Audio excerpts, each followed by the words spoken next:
love is this, oh my soul, my soul? What wondrous love is this, oh my soul? What wondrous love is this that caused the Lord of bliss to bear the dreadful curse for my soul, for my soul, to bear the dreadful curse for my soul.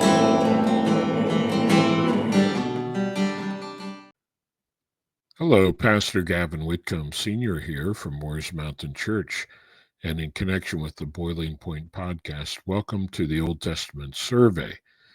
Today we're going to look at the Old Testament book of Obadiah. So the name Obadiah means servant of Yahweh. So the Ayah part is part of the name of God. So the book of Obadiah contains his prophecies declaring God's judgment on Edom. So, John, if you'd bring up our outline. So, we're not really certain about the date of the prophecy. Some people think that it was written not long after 841 BC, but there are some things about it that seem like it was much later than that. And maybe that's because Obadiah saw what was going to happen so far into the future. He described it as though it already happened. I would be really reluctant to say a specific date for certain. But there are three different sections to the book. One, verses 1 through 14, God will judge Edom. Then verses 15 and 16, God will judge the nations. Then verses 17 through 21, Israel will be restored and possess Edom one day. Okay, now, what's the deal with Edom? Well, Edom, that's where the Edomites lived, right? Then who are the Edomites? Where did they come from? Well, remember, Abraham had two sons, Isaac and Ishmael. So the Arabs came from Ishmael, right? But from Abraham's son Isaac, Isaac begat Jacob. Okay, so Jacob, his name was changed to Israel. So Jacob, remember Jacob and Esau were brothers. And so Esau is the one whom the Edomites descended from. So you have two nations. When Jacob and Esau were in their mother's womb, it was like they were struggling. And I remember it was revealed to her that there are two nations in her womb. So Jacob was the father of the Israelites. Esau was the father of the Edomites. So that's what Edom is. Now, when the children of Israel were going through the wilderness on the way to the land of Canaan, God told them, hey, don't try to fight against or conquer the Edomites. I've given that land to your brother Esau. So, but later on, there was friction that developed between the Edomites and the children of Israel. The king of Edom refused to let the Israelites cross his territory as they journeyed toward the promised land. So that began this antagonism between the people of Israel and the Edom. And so this judgment that the prophet Obadiah pronounces against them was for a couple reasons. One was because they were prideful. Verse 3 says, the pride of thine heart hath deceived thee. Now, what caused them to be prideful? Well, one thing is their wealth. They were very wealthy and prosperous because by trading, and Edom became a center for like foreign trade routes that passed through their territory. And then by looting, sometimes they would loot people, and by iron and copper mining in the region. And also they had an almost impregnable position geographically. They're described as, he says, the pride of thine heart hath deceived thee. thou that dwellest in the cleft of the rocks, whose habitation is high. So part of their land was in a high area or rocky. It would be difficult to be conquered by an enemy that might attack them. So and they said in their heart, who shall bring me down to the ground? But the Lord said, though thou exalt thyself as the eagle, though thou set thy nest above the stars, thence will I bring thee down, saith the Lord. See, the Lord doesn't like it when people are prideful. Pride is when we think too highly of ourselves. It's when you and I take the credit, you and I alone take the credit for all the good that we are and all the good that we've achieved.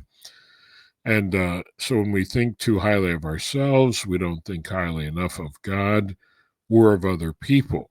And so the Lord would have us to humble ourselves when we recognize being prideful. And if we don't humble ourselves, God just might have to humble us. Now, there's something else that God had against the Edomites. Let me read to you. He says, I'm gonna bring you down. And he says, for thy violence against thy brother Jacob, shame shall cover thee. Thou shalt be cut off forever. So they committed violence against their brother Jacob. Jacob's name was changed to Israel. So the way they treated Israel. Verse 11, in the day that thou stoodest on the other side, in the day that the strangers or foreigners carried away captive his forces. In other words, Judah's forces and foreigners entered into his gates and cast lots upon Jerusalem. Even thou wast as one of them. So they joined in with the enemies against Jerusalem, right, and against the Jewish people. But thou shouldest not have looked on the day of thy brother, in the day that he became a stranger. Neither shouldest thou have rejoiced over the children of Judah in the day of their destruction. So here Judah was being destroyed, and presumably this refers to when the Babylonians invaded Jerusalem and Judah. And so the Edomites stood by and said, yay, look, they're really getting it. So he says, neither shouldest thou have rejoiced over the children of Judah in the day of their destruction. So Judah was being destroyed by the Babylonians, and the people of Edom were rejoicing. The Lord didn't like that. Neither shouldest thou have spoken proudly in the day of in the day of distress. Thou shouldest not have entered into the gate of my people would be the Jewish people, in the day of their calamity. Yea, thou shouldest not have looked on their affliction in the day of their calamity, nor have laid hands on their substance in the day of their calamity. In other words, you guys went and you were joining in with their enemies and plundering them. You should not have done that. Verse 14, neither shouldest thou have stood in the crossway to cut off those that did escape. So here were some people that were trying to escape the invading armies, and the Edomites were blocking them. Now, there's something about this. There are people in our day and age that are anti-Semitic. They hate the Jewish people. They don't like them. And even to the point where when something bad happens to the Jewish people, they rejoice. You see the Palestinians do this and so forth. God doesn't like that. He doesn't like when the Jewish people are attacked and you rejoice. And so God judged the Edomites for that. And it just shows what God thinks of that anti-Semitic mentality. And then he says in verse 15, the day of the Lord is near upon all the heathen. As thou hast done, it shall be done unto thee. Thy reward shall return upon thine own head. Now, the day of the Lord refers to God intervening into the affairs of men. And the events associated with Christ's return, it's called the day of the Lord as well.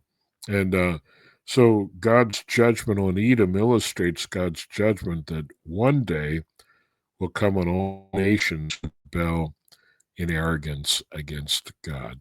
So that's basically the gist of the book of Obadiah.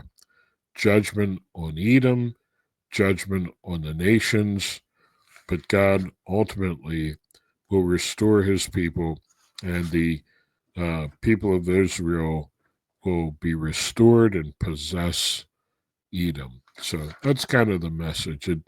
It's something that would have meant more to the Jewish people than it does to us, but nevertheless, it shows us what God thinks of pride and what he thinks of hatred towards the Jewish people and of rejoicing whenever they experience calamity. God doesn't like that. So that's the book of Obadiah in a nutshell. And don't forget to join us in the after show where we delve into some more things in detail and answer maybe a few questions that you might have. Thanks for being with us. Bye bye.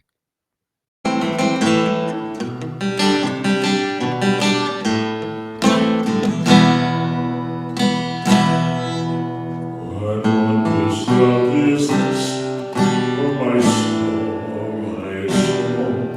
What wondrous love is this, oh my soul? What wondrous love is this? Here comes the Lord of bliss to bear the dreadful curse for my soul, for my soul. To bear the dreadful curse